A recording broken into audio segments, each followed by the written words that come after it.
Salam sejahtera Malaysia. Denyut nadi suara rakyat bergema di channel ini. Inilah yang terjadi. Selepas saja Perdana Menteri Datuk Seri Ismail Sabri aku bubarkan parlimen, tiba-tiba berlaku ini kepada muka saya. Entah hitam-hitam semua jadi. Tidak, sebenarnya anak saya buat treatment muka saya tadi. Tak ada kena mengena dengan PRU ke apakah. Tapi inilah, belum pun PRU punya tarikh diumumkan, bila penamaan calon apa semua belum diumumkan pun sudah ada berita menggembirakan untuk UMNO BN. Belum pun apa-apa diumumkan sudah menangkah. Tahniah lah. Tahniah kepada UMNO lah. UMNO BN yang belum pun pilihan raya, belum pun bertanding, Zahid Hamidi sudah menang. Tapi dia menang apa sebenarnya? Menang apa? Menang tiba-tiba. Pembenci kepada mereka tiba-tiba membuat kenyataan yang menang. Paling menang legend gini ya. Sampai UMNO menang lah. Okey, so apa sebenarnya? Tiba-tiba Tun Mahathir meramalkan UMNO akan menang PRU 15. Rupanya ramalan Tun M UMNO. Ramalan Tun M UMNO akan menang PRU 15 bukan satu yang mengejutkan.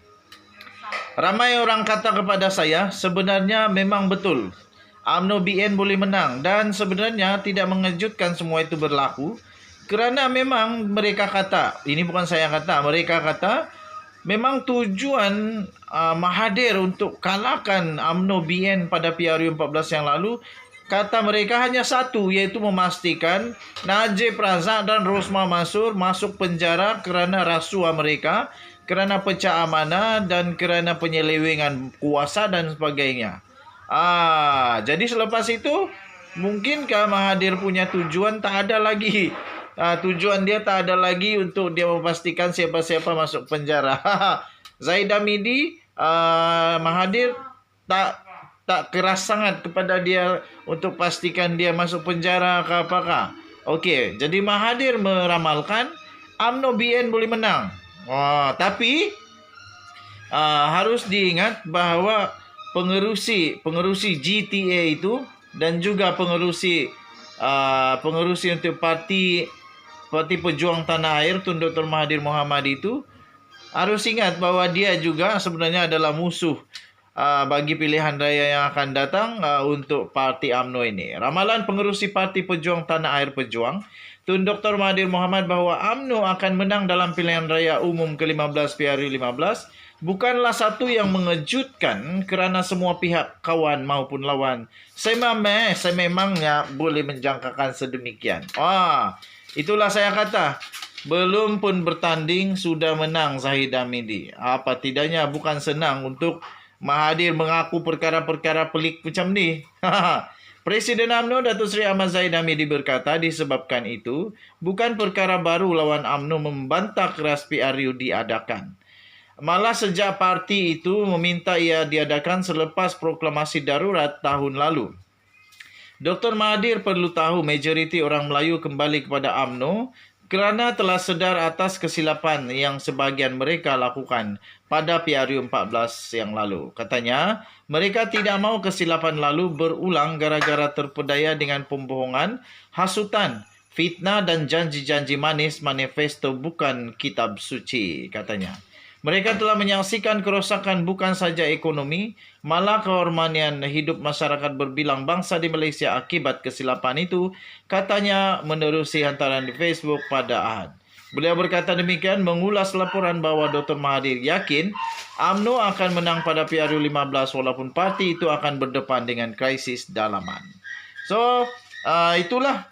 Saya pun rasa UMNO ada peluang untuk menang. Begitu juga dengan kawan-kawan yang lain. Mereka pun merasa UMNO akan menang. Tetapi kami semua berkata mereka bukan boleh menang dengan majoriti 2/3 lah. Dan mungkin juga mereka terpaksa pula untuk bergabung dengan parti lain supaya dapat mencapai sekurang-kurangnya majoriti mudah. Jadi apa pendapat kamu, adakah UMNO boleh menang? Jadi Kalau kamu tanya saya sokong parti mana? Ramai orang tanya saya, bah. Kau sokong parti mana? Sekali lagi saya sokong parti istri. Parti cap istri. Sebab kenapa? Kami sama-sama. Dia sokong parti cap laki, saya sokong parti cap istri. Jadi kami sama-sama lah. Denyut nadi suara rakyat terus bergema di channel ini. Tahniah diucapkan kepada mantan Perdana Menteri Datuk Seri Ismail Sabri Yaakob yang telah berjaya mendapat perkenan daripada Seri Paduka Baginda Yang di-Pertuan Agong untuk membubarkan parlimen, seterusnya untuk memberikan laluan kepada PRU 15 dilaksanakan. Kita jumpa lagi. Bye-bye. Salam sejahtera Malaysia. Denyut nadi suara rakyat bergema di channel ini. Ini bukan malu pasal Pak Agong bagi PRU 15, bukan ah. Tapi ini anak saya punya kerja. Dia kasih treatment muka. Ada tadi orang WhatsApp, malu lah itu mau tunjuk muka. Malu apanya? Anda tak kena mengena saya dengan politik-politik nih. Saya tidak dapat gaji pun dari politik. Tapi entah anak saya sayang-sayangan dia buatlah. Tapi ini mau kongsi nih.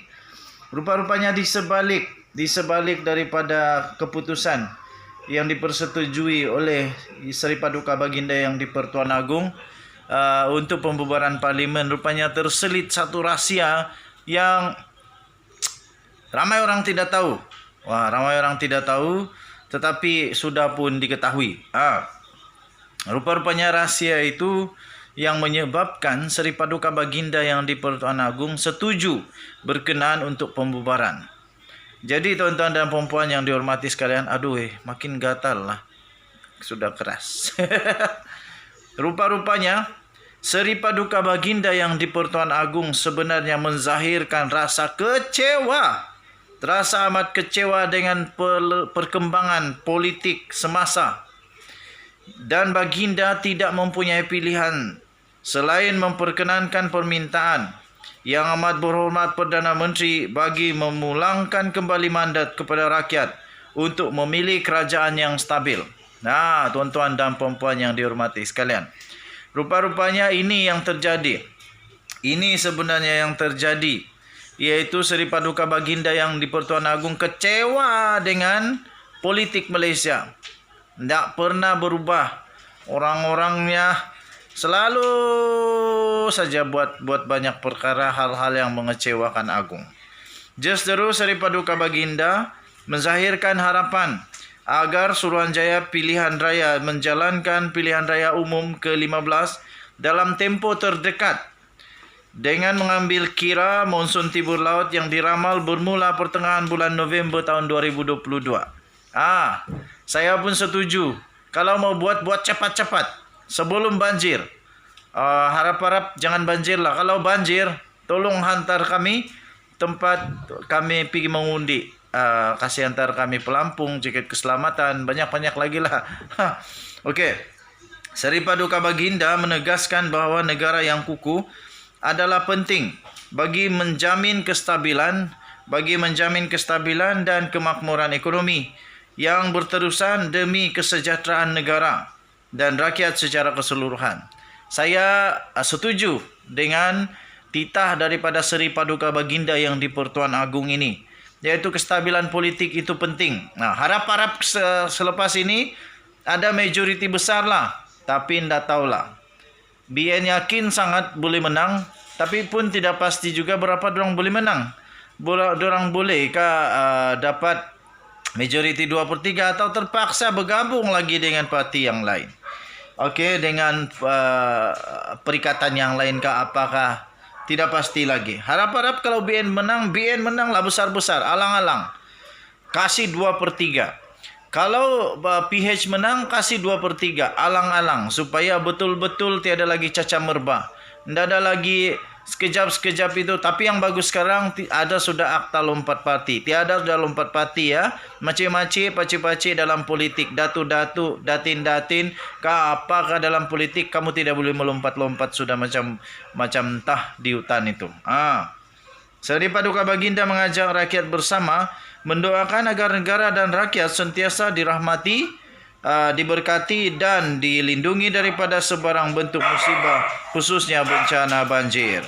Daripada Datuk Seri Ahmad Fadil Samsudin, Datuk Pengelola Bijaya, Istana Negara. Kita jumpa lagi. Daulat Tuanku.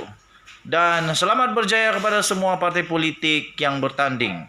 Saya akui, saya terus terang saya undi Parti Isteri. Bye-bye.